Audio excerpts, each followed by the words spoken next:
Thank you for joining Cancer Support Community Atlanta for plastic surgery in the setting of breast cancer, facilitated by Dr. Farber with Killingsworth Center for Plastic Surgery and moderated by Dr. Gore with North Atlanta Breast Care. Please visit our website, cscatlanta.org, for a complete list of the virtual programs offered.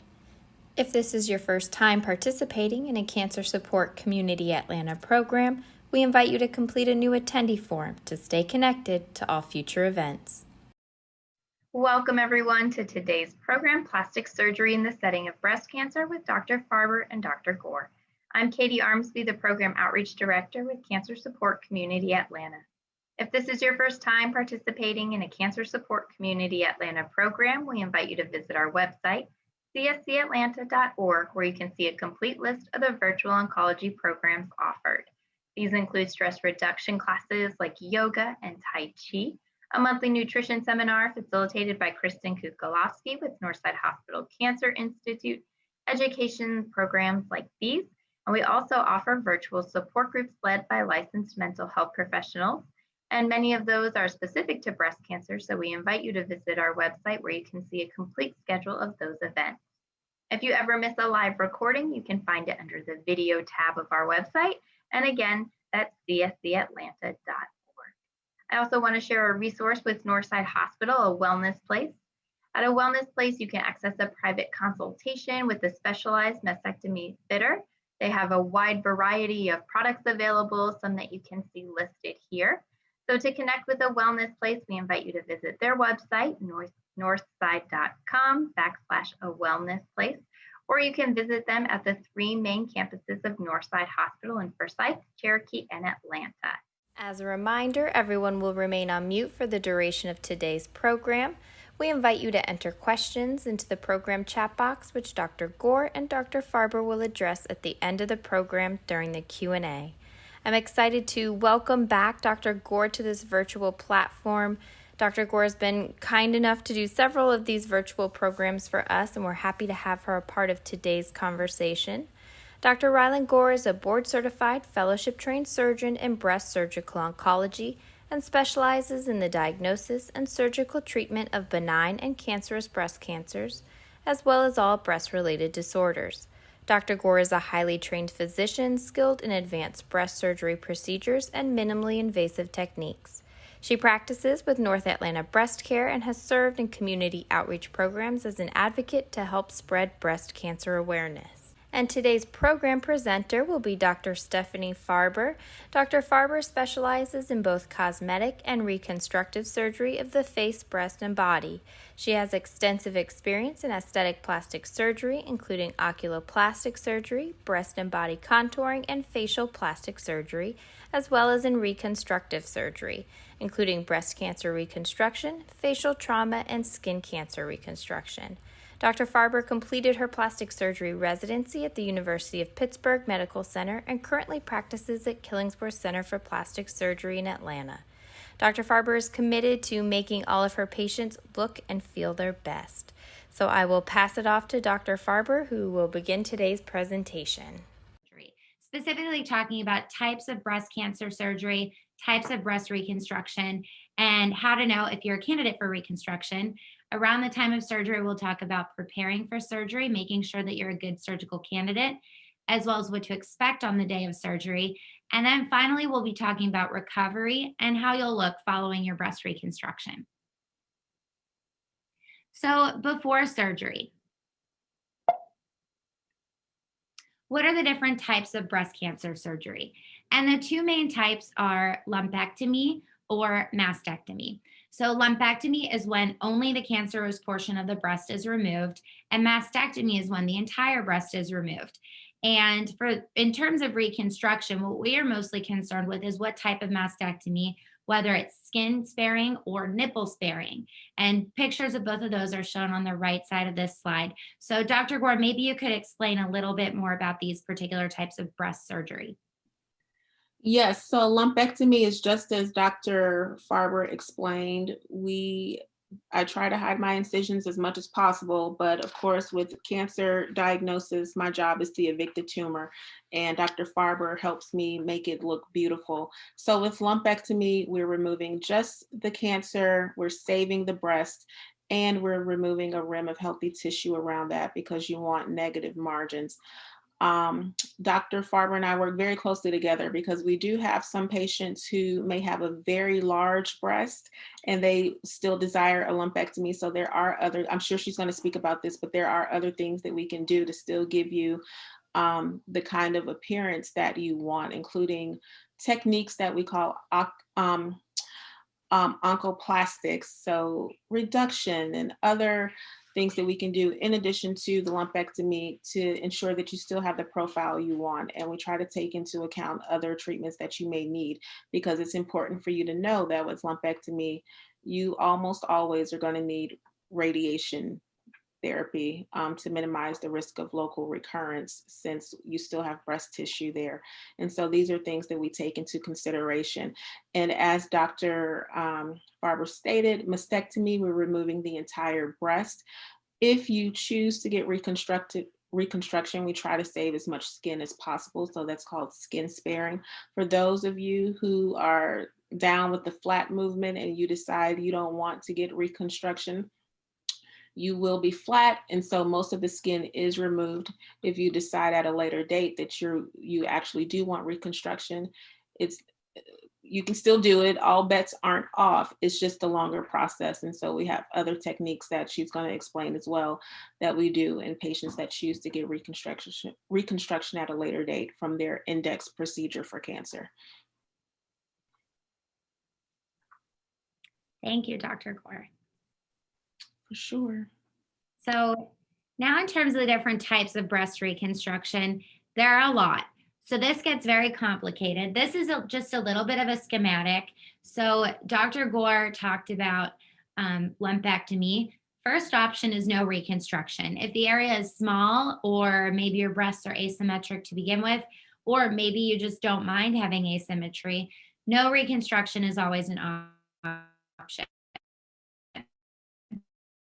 Oncoplastic surgery most commonly means performing a breast reduction at the same time as the lumpectomy. And I designed the breast reduction so that the cancer is removed as part of the breast reduction.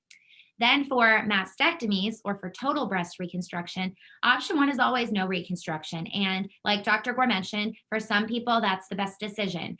And then the other two main categories are prosthetic breast reconstruction and tissue-based breast reconstruction. So I'm going to talk in more detail about all of these.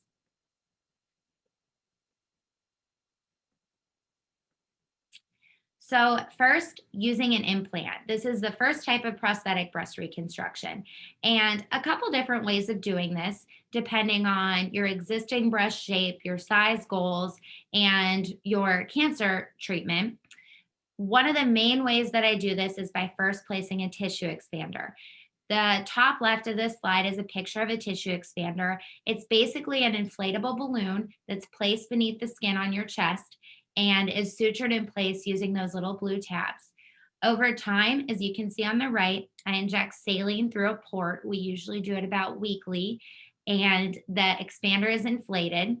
The great thing about this is that you can almost try on different sizes each week and decide when you get to a size that's best for you. At that point in time, we give your tissue a little bit of time to heal and then exchange the tissue expander for a permanent implant. In some patients who either want to be smaller or who have a lot of extra skin, we can place an implant at the initial surgery. And I don't really like to think of this as a one-stage procedure because a lot of breast reconstruction requires touch-ups over time. But this does help to skip the tissue expansion phase. So at a consultation, I always talk with patients why this is or is not a good option for them. And then also with breast implants and tissue expanders, another decision is whether to place it above the muscle or below the muscle. And each of these have pros and cons. You can see in the photo or in the drawing on the left, the center picture is an implant that's placed over top of the muscle. It's covered with dermal matrix to create a pocket, which is shown on the right. And that's just a thick layer of tissue, normally from a cadaver, with all of the cells removed. So it's mostly just the connective tissue in the skin. And that's used to create a pocket. If the implant is beneath the muscle, as you can see on the right, we only need a very small piece of this cadaver tissue to cover it. So this is how we create the pocket, either during tissue expansion or for implant placement. And then the next category of reconstruction is using your own tissue. The first way is to use what's called a microvascular free flap. And that's when a piece of tissue is taken with its blood supply from another part of the body and is connected to a new blood supply in the breast. The most common way this is done is shown on the top left, and that's a DIEP flap, also known as a tram flap, both kind of similar things along the same spectrum. So that's abdominal tissue being moved to the chest to reconstruct a breast. It's a much longer, more complicated surgery, but it's a good option for people who don't want to have an implant and want to use their own tissue. A couple of other different types of tissue flaps are shown on this slide. At the bottom is one from the back called the Latissimus Flap. And then the drawing on the right shows all of the different types of free flaps we have. Some of these are more specialized. So the two on the left are the most commonly used. And then another way to use your own tissue is to do fat grafting. This means that we perform liposuction on another part of the body, process the fat using very special techniques to save all of the healthy, viable fat cells, and then inject it into the breast. Normally, this is done in people who are okay with having a smaller breast.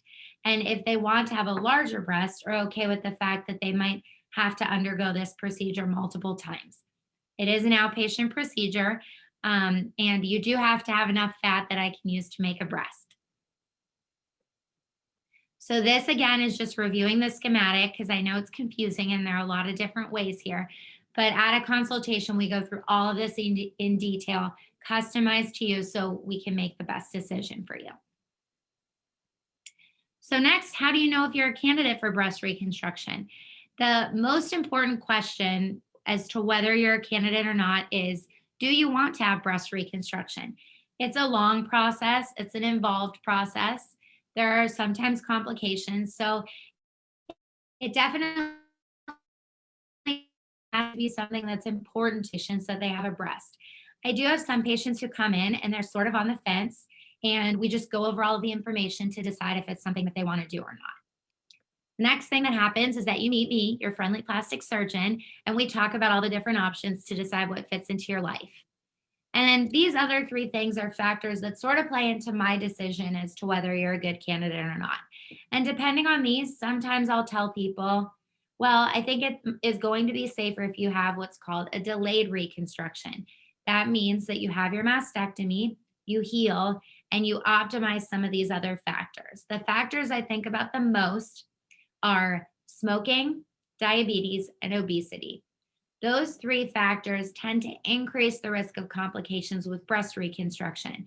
So if somebody has two of these factors, I generally recommend that they wait, focus on their cancer management, maybe while they're undergoing cancer treatment, try to lose weight, try to get their diabetes under better control to make sure that they're a better candidate. But these are all things that we talk about in the consultation.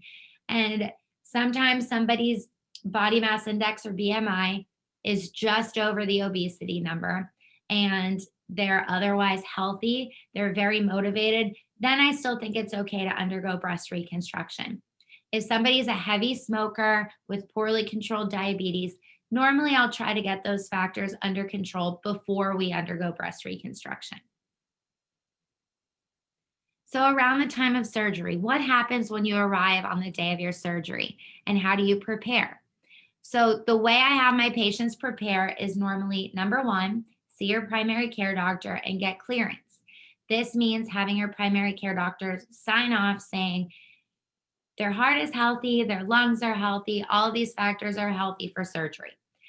If any of those are not, normally Dr. Gore can still proceed with her part because it's not so elective, whereas mine is much more elective. So if somebody has some red flags from their primary care doctor, normally that's a reason also for me to postpone. And then another thing you can do to prepare for surgery and make sure you heal as well as possible is to increase your protein intake. Protein's really important for wound healing. So I always recommend to my patients, once they see me for the very first consultation, start eating lots of protein. It's going to help with your recovery.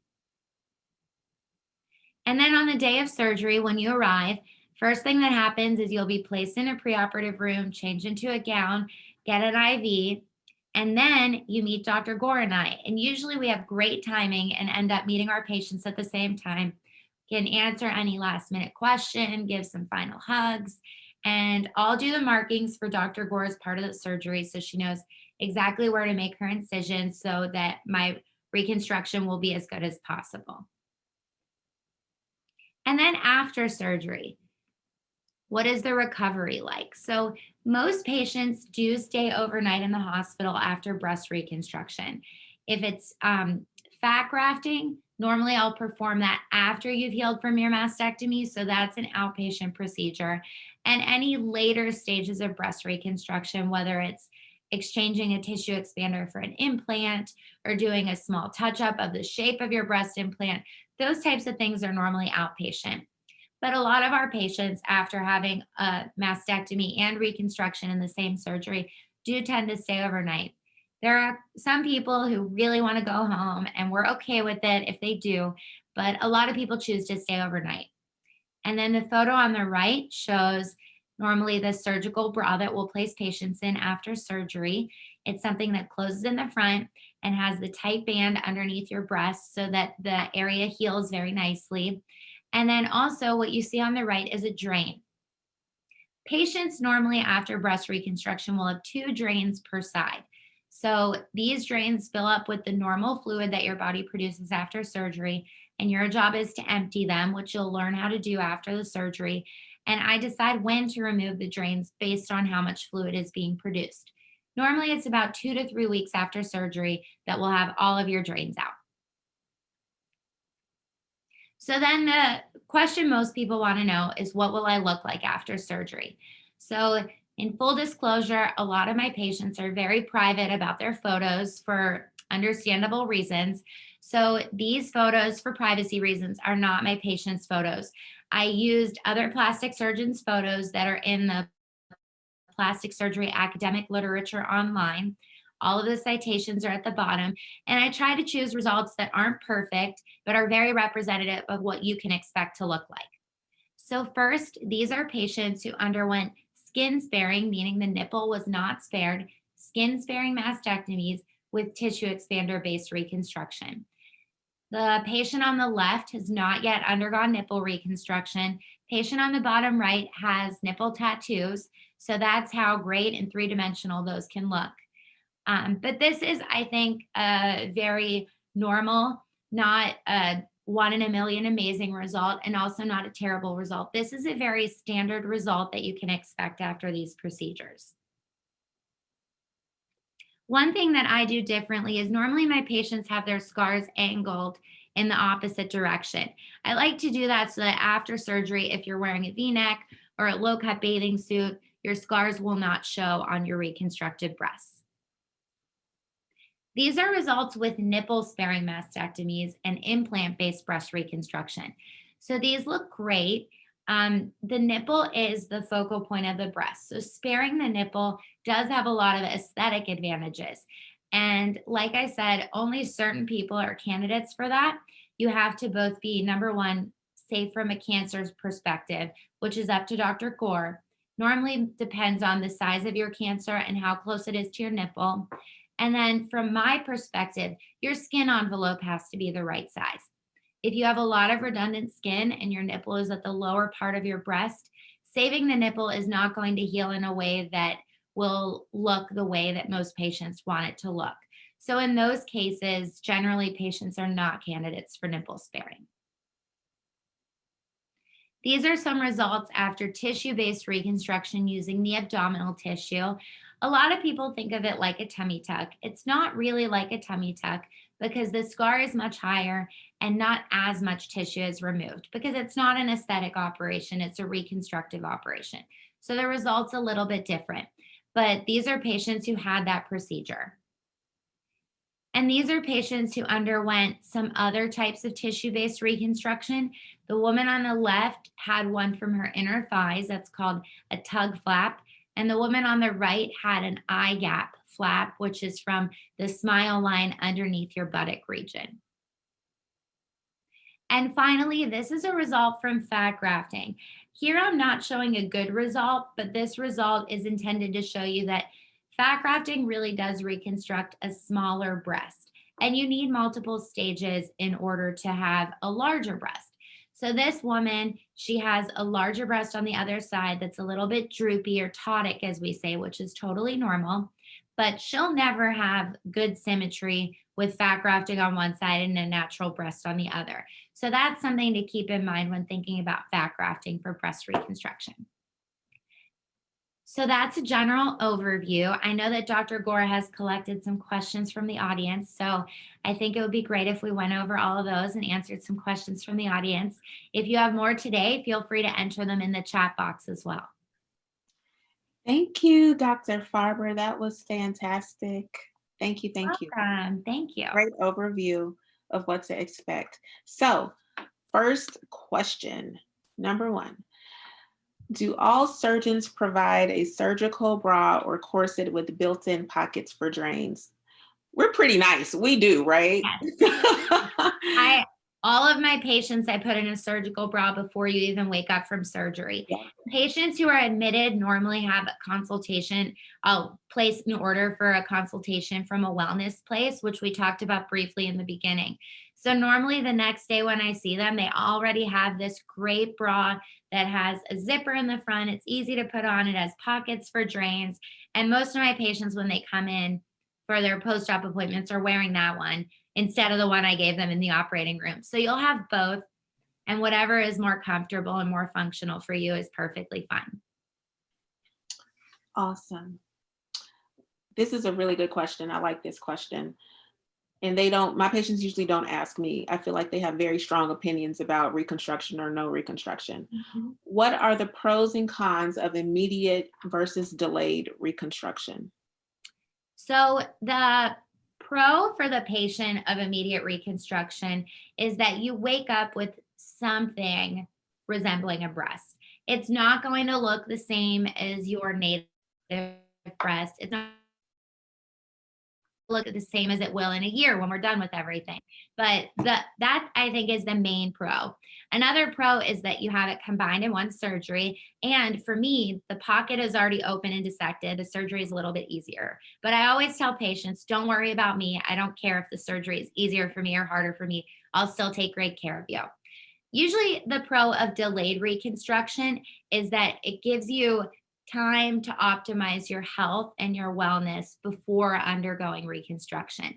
So that's typically, and Dr. Gore, you can tell me if you feel any differently, but normally I just recommend delayed reconstruction for somebody who either is on the fence about wanting reconstruction, has a BMI that's over 35 is normally my absolute cutoff. Over 30 is still more risky, but acceptable. If somebody's smoking, almost 100% of the time, I'll tell them to wait because their risk of complications is so high. And same with diabetes. It's all a spectrum, but that would be another reason that I would recommend delayed because their risk of complications is so much lower. I absolutely agree. Those are the same things I tell my patients as well. Surprise, surprise. We always agree. We do always agree, right? Another really good question. What do you advise regarding tobacco product usage? So are you telling patients just cut it out completely, which we know they're never going to do? Decrease it? What's the general conversation you're having with patients when they walk through the door using tobacco products? Well, truthfully, for me and for their skin and their blood vessels, it doesn't matter if it's smoking, chewing, vaping, nicotine patch, nicotine gum. They all put nicotine in the system. And nicotine, and probably a lot of people already know this, but it clamps down the teeny tiny blood vessels that we're counting on to heal this really big mastectomy pocket. If it doesn't heal, then we're dealing with problems like infection, fluid collections, wounds not healing. So I just feel that it's not worth it for them to undergo this big operation when their risk of complications is so high. And it's a difficult conversation because not a lot of people want to hear that. But I would rather be the bad guy before there's a problem than have somebody have a problem and have regret. So that's my main thing with smoking. And unfortunately, no one expects a breast cancer diagnosis. So it's not like you can quit 3 months before surgery Right. like I want you to do. Right. But we can delay and you can still have a great result if you have a delayed reconstruction. Agree. Thank you. We have lots of great questions in the chat box. Okay, so another really good question. If a patient has had a breast reduction in the past, can a nipple-sparing mastectomy still be performed if the tumor is far enough away from the nipple area? Oh, that's such a good question. It is a good question. I have very strong feelings on nipple-sparing because I feel like the overwhelming majority of people are not good candidates, and it's usually because of size. I agree. And I think that at least when they see me, is one of the most disappointing things for them is that normally, even if they're nipple sparing candidates for you, there are many people with the breasts for me to say you're still a candidate for nipple sparing. So yes, having a breast reduction is a good way to make yourself a nipple sparing candidate without even knowing it. Of course, that's not a promise. We would still have to look at your breasts and see what your exact anatomy is. But having nipples that aren't below the inframammary fold or the fold underneath your breast is one of my first considerations for whether or not you're a nipple sparing candidate. So breast reduction helps with that because it just makes the whole skin envelope smaller. Mm-hmm. That is a good question. That's such a good question. Yeah. And we kind of touched on this. What would disqualify a patient from skin sparing? Oh, skin sparing, not nipple sparing. See how triggered I am by the word nipple? What would disqualify a patient from skin sparing mastectomy? I don't think there are too many disqualifications, to be completely honest. Do you? I think this is more of a Dr. Gore answer, but if the cancer is really close to the skin and really large and a lot of skin has to be removed. But most of the time when we do a reconstruction, they have been skin sparing. Okay. And even if a lot of skin has been removed, normally I can still slide a tissue expander in because if it's fully deflated, it doesn't take up a lot of space. So I guess that depends on the definition of skin sparing. And that's when I warned Dr. Farber that I made my flaps really thin and she might have to cut more skin off. Yeah, that's usually it. Large tumors that are very close to the skin. And I've also had some patients with multiple areas of cancer close to the skin. And so this is going to be my shameless plug for making sure you and the people in your lives are getting your mammograms and checking your breasts regularly so that if there is something there, it's caught early and it's not super advanced by the time you get to us, because early breast cancers is much easier to treat than these big tumors that sometimes walk through the door. Yes. So that's my public service announcement. We're going to get back to these questions for Dr. Farber. If a patient wants to delay her reconstruction for 6 months or a year due to her busy lifestyle, do you spare the skin and nipple? And if so, what does it look like during the time between mastectomy and reconstruction? So that's another really great reason to delay. It just doesn't fit into your life. And reconstruction is a big commitment of time. So I think that's great. If you have a busy lifestyle, it's not important to you at that time, perfect. So in terms of what kind of mastectomy to have, that's something that Dr. Gore and I will talk about a lot before the surgery. It really depends on what your breasts look like. But yes, there are ways to have nipple sparing and skin sparing, even if you're having a delayed reconstruction.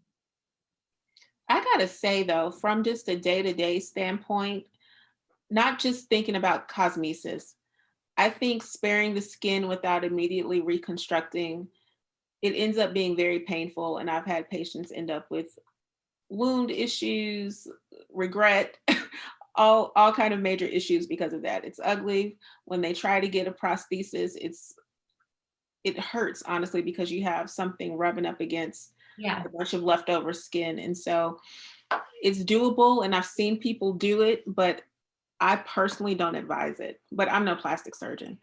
Well, I am okay. I'm okay with reconstructing no matter what. So it does not affect your reconstructive surgery if you've gone completely flat and decide to have a reconstruction later.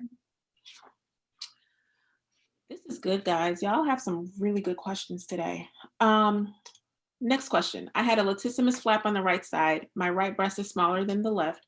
Can I use the fat grafting method to make up the size difference? Maybe you can. That could definitely be an option. I would have to see you. I would love to see you. You can feel free to make an appointment. We can talk about how to improve your symmetry. What are your thoughts on reconstruction if you know a patient will need radiation after surgery? Well, I think that this is something that patients don't really know a lot about in terms of side effects of radiation. So if somebody has had a lumpectomy and has been radiated in the past and they come to see me, they really are no longer a candidate for tissue expander implant breast reconstruction because that tissue doesn't expand or heal like healthy tissue does. So the effect on your skin after radiation is permanent. So I do have to account for that before surgery if Dr. Gore tells me this person has a high likelihood of radiation.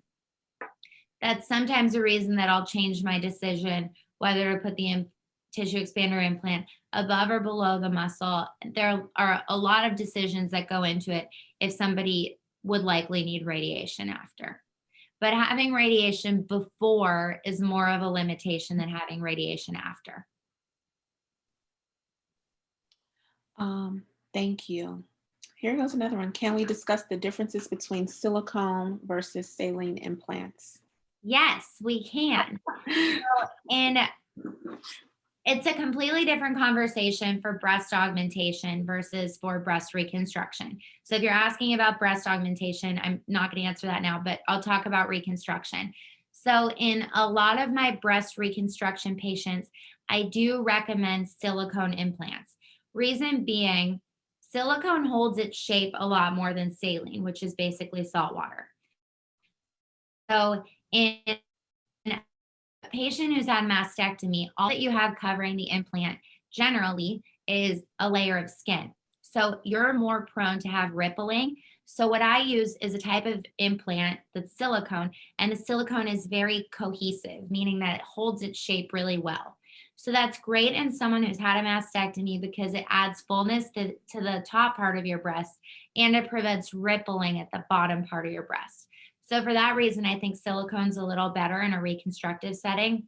Additionally, silicone's lighter than saline. And since all that's holding up the implant in most cases is your skin, it's important that it be lighter because that's a lot of stress over the course of a lifetime. Plus, silicone feels more natural to patients than saline does. So especially after going through a mastectomy, really wanting to restore some sense of normalcy on your chest, I think silicone does a better job of that than saline. Now, some people, for one reason or another, don't want to have silicone. That's fine. We'll talk about it. And if you still feel that way, it's your decision and we'll put a saline implant. I'm fine with doing either one. So, question for you. This is a style point, and it depends on where you trained and all of that kind of jazz. But for patients who've undergone a mastectomy, whether it's one breast or both breasts, and they have a silicone implant, do you routinely image these people every 2 to 3 years to evaluate integrity of the breast, or what? I know some plastic surgeons do. Are you talking about people who have had silicone implants for augmentation or for cancer? Then I do image them, yes, for screening purposes and also to evaluate the implant. However, the silicone implants that we use today, I am not sure that you would be even able to tell if it ruptured on imaging. Mm-hmm. Reason being that silicone gel is so cohesive. I've actually done this myself where I got a bunch of the newest silicone implants and I poked needle holes in them and squeezed it and no silicone came out. Or I cut a slit in it and squeezed it and the silicone came out, but as soon as I let go, it went right back inside the shell. Or I cut an implant in half and it stayed as 2 halves. So I don't think we'll see the quintessential signs of implant rupture if we MRI patients who have had these implants, because I think the silicone is just going to stay inside of that shell no matter what. That's great. And that's a testament to how much better, our implants have gotten over the years. The implant technology is really great. And I think that because there's been, over the last 20, 30 years, a lot of controversy surrounding silicone implants, I now feel really confident that they're one of the best studied medical devices that we have. And I feel like they're pretty safe. I do too. Thank you. Yes. Here goes another one. Dr. Farber, do you perform deep and tram procedures? So I am open to it. If somebody is wanting to get bilateral reconstruction, I generally don't, because I don't normally think it's something that I could perform by myself. I think it would take me 24 hours to do it by myself. So normally I send them to a practice where they have 2 surgeons who do it as a team so that the operation's not as long. It's basically 4 different surgical sites in one surgery if you're doing both sides. Mm-hmm. Mm-hmm. So in my opinion, it's a 2-man or 2-woman job. Agreed. Here's a great question that I think both of us can answer. Can cancer return in a reconstructed breast? And I'm just going to tell you, the short answer is yes. The short answer is yes. And so no surgeon, no breast surgeon or general surgeon that does a lot of breasts should ever tell you that after a mastectomy that your risk of breast cancer on that side falls to 0.0000%. You still have a small risk of getting breast cancer in the future. And I tell my patients that's because A, I'm not God, and B, I don't have bionic vision. I cannot see every tiny stitch of breast tissue. I cannot see individual cells. And especially with invasive breast cancer, after those cells break free, God only knows where they go, But with the mastectomy, have you drastically reduced your risk of developing breast cancer? Absolutely. And so your lifetime risk may be between 1% and 3%, which I think over another 20 to 30 years is pretty good. But it can happen. I don't see it often, but I have seen it. And so, yes, you can get cancer again in the reconstructed breast, but it's easier to find because there's no breast tissue anymore to hide a mass. It's usually skin, a little bit of subcutaneous tissue, and then your implant or whatever tissue was used for the reconstruction. And so physical exam becomes super important in you guys that have had breast reconstruction or mastectomy rather, with or without reconstruction. That was Okay. a good question. Here's a good one for you, Dr. Farber. How will aging affect my reconstructed breasts? That is a good question. And I always tell my patients that I have to think about your breast, not just today and not just at the end of your reconstruction in 6 months or a year or however long it takes, but I have to think about it 5, 10, 20 years from now. Because we don't know how to stop aging. Tissue continues to age, which means that it can stretch, all of that good stuff that people come to me to try to correct. But implants age differently than normal tissue because usually they stay in the same place. So your breasts will age less if you've had a reconstruction because you won't have breast tissue that can drop. But your implants can still change over time, and normally they do. Sometimes people come back 10 years later and want some kind of touch up, whether it's to have their implants be smaller or larger, or they don't want implants anymore. So they'll age with you, but more importantly, your goals change and the way you want to look changes, the way you feel comfortable changes. So sometimes people want something down the road for those reasons too. Thank you. Another good question. How long do you have to wait after treatment, I'm assuming for breast cancer, for reconstruction? You don't, because we can do them at the same time. Yes. Oh, good question. Have you had any problems with patients' bodies rejecting Alloderm? I haven't had a problem with somebody rejecting it per se. Using that dermal matrix does slightly increase the risk of infection. So that's the most common complication that I see from that.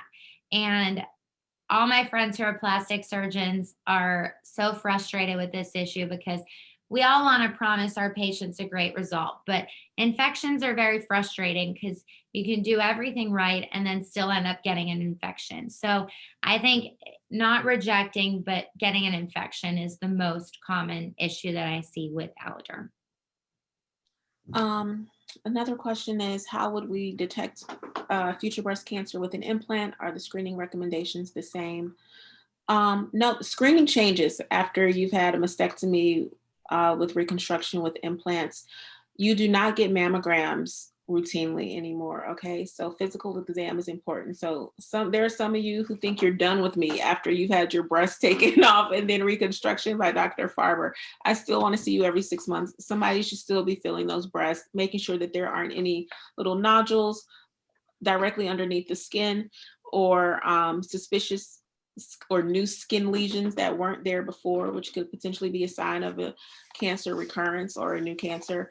Another common question I get is, is the cancer gonna form underneath the implant and so you won't feel anything? That almost never happens. I have yet to see that after doing this for a long time, and I would love for Dr. Pettiford to jump in on this as well. When the cancer returns, it's usually in the skin or directly underneath the skin. When we do a mastectomy, we usually remove the pectoralis muscle fascia, so that thin covering over the muscle, which is a barrier between the breast and the pectoralis muscle. And so removing that along with the breast tissue almost guarantees that there has been nothing a barrier so that cancer doesn't get through to the muscle. And so I don't worry about that at all. God forbid you need some imaging. I usually start with an ultrasound and we jump to an MRI as well. But mammograms, routine mammograms for patients in this situation are usually out.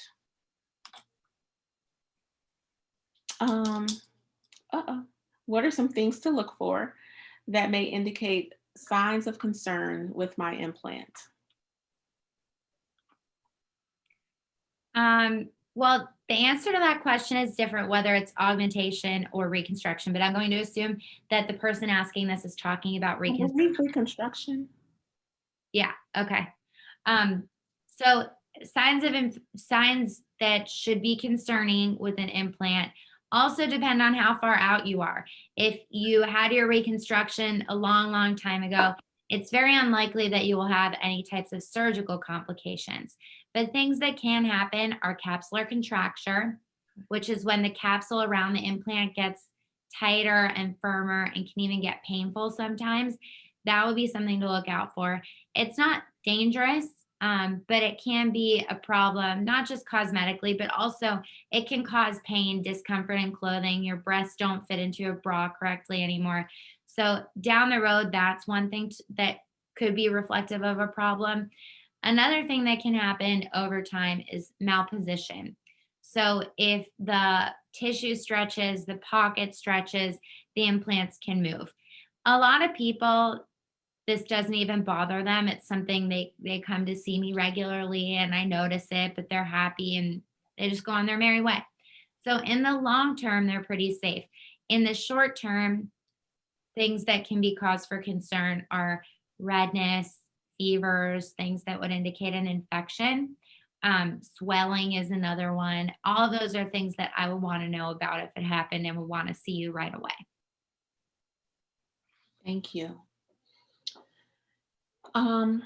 Another question. Do heat or cold packs have a negative impact on implants? So I'm really glad that you asked this because I tell people to stay away from that. Reason being that after a mastectomy, the sensation to your skin can be very diminished or even absent. And sometimes it returns over the course of a year, sometimes it doesn't. But without any sensation, your body's not going to tell you if that ice pack is too cold or if that heat pack is too hot. So that can cause burns or frostbite. So I tell people to stay away from anything like that just to be safe.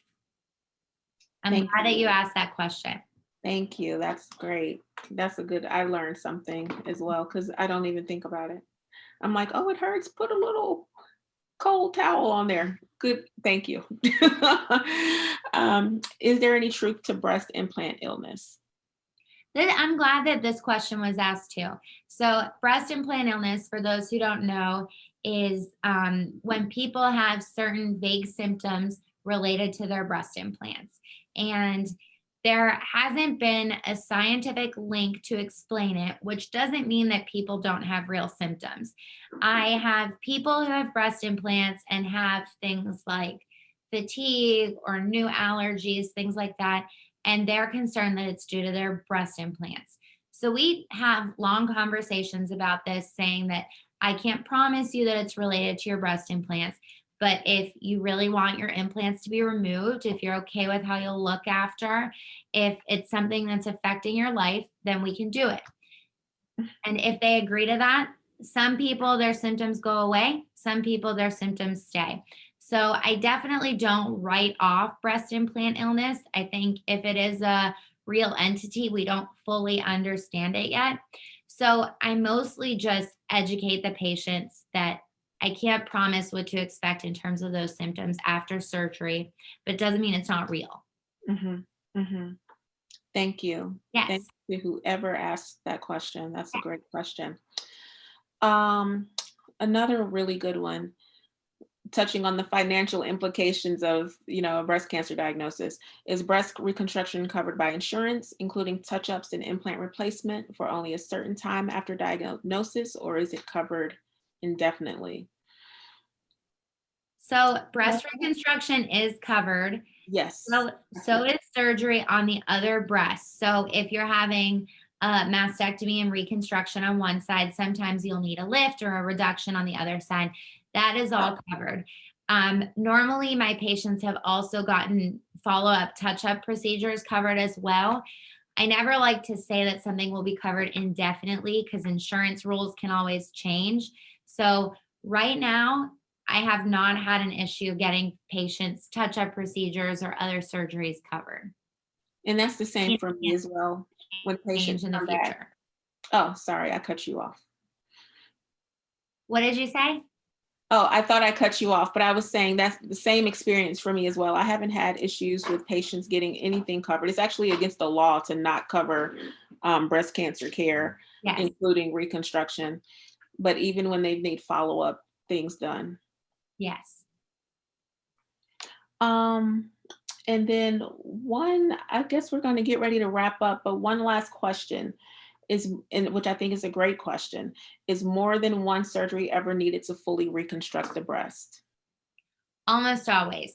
So a lot of the way it works is normally I see you in consultation after you've met with Dr. Gore and you've just gotten your diagnosis. We talk about reconstruction kind of in general because it's overwhelming to get all of this information. And then you'll come back for a pre-op visit where we go over everything in lots and lots of detail. Dr. Gore, remind me where I was going with this. What did you ask? Multiple procedures to fully reconstruct the breast. So part of this whole, when we go over all of this information, is I tell you the exact timeline to expect. And a lot of people are surprised by it, that it's not just one and done.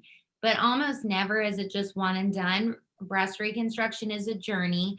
I tell my patients, I'll be your friend forever, because normally it's not lots of surgeries, but multiple surgeries. And that depends on, number one, how the first surgery goes. I always want everything to go perfectly. Sometimes it doesn't. And number two, what the patient's expectations are. So somebody who wants everything to be totally perfect in and out of clothing is going to need more surgeries than somebody who wants to be symmetric in clothing and is accepting of a little couple millimeter asymmetry here and there. Thank you. Yeah. And One more question. I had a double mastectomy 3 years ago with skin and nipple sparing surgery. I still have sections of my skin that have weird sensations. Is this normal and should I expect them to ever go away? This is absolutely normal and it takes time. Patients want a hard date, like, okay, what day is the pain gonna stop? What date am I gonna get sensation again? And I wish I knew. I think Dr. Farber and I would be really rich if we had a crystal ball and can tell you guys this. But we have no idea. The body is beautiful and also imperfect in its own perfect way. And so we don't have a hard date for you guys on when these things get better. Yes. But it's important for you. And I think Dr. Farber would also tell you, so important for you to know your body and know new things that pop up that could potentially be of concern. Absolutely. Absolutely. Anything else, guys? Any other last minute questions, Katie? Can I use oils on the incisions to reduce scarring? Scarification is your wheelhouse. So initially after the surgery, I put on a dressing that stays on for 3 weeks. It's like a little splint over the incision. So it helps take tension off, it protects it, it doesn't rub on your clothes or anything. Once I remove that, I take a look and I see how things are healing. And normally what I'll have people apply for about 6 weeks after that is just plain Aquaphor. It keeps the incision moist and it doesn't have anything in it that will irritate your skin. A lot of people want to put Neosporin or some kind of antibiotic ointment, but those you can start to form a little bit of irritation if you use those for too long. So Aquaphor it's like a best kept secret amongst plastic surgeons. It's our favorite thing to use for scars. Down the road, once things are completely healed, I tell patients that they can put whatever they want on the scars. The most important thing is to protect it from the sun, though. So even in clothing, sun still gets to your skin. So we talk about specific types of sunscreen that are medical grade and really protect your skin from the sun's harmful rays and from making that scar become too dark. Thank you. Yes. This was good. This was a great question answer session, everybody. Thank you for your fabulous questions. These questions were very high level. I'm very impressed with our audience today. I know, me too. Thank you for joining us. Katie, are you ready to come back in?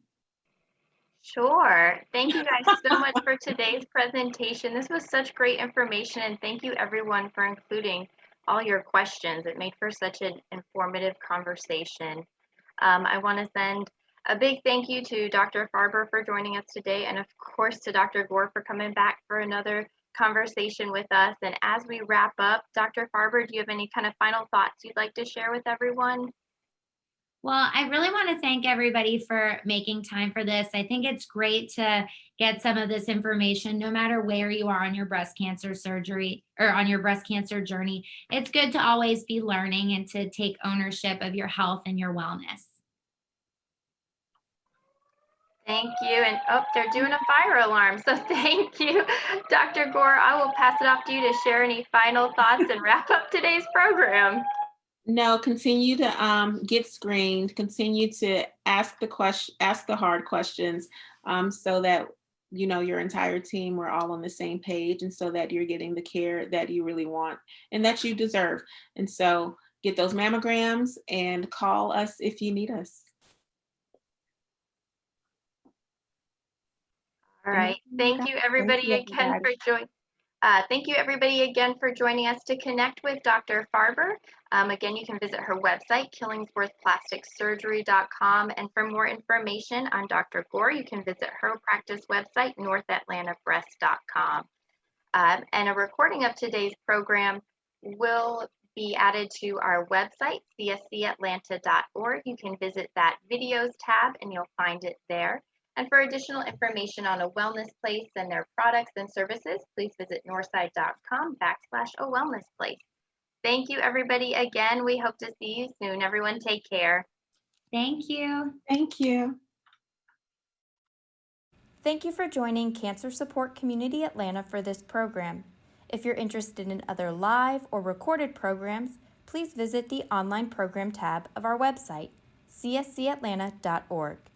Or follow us on Facebook. We'll be sharing additional information on upcoming programs.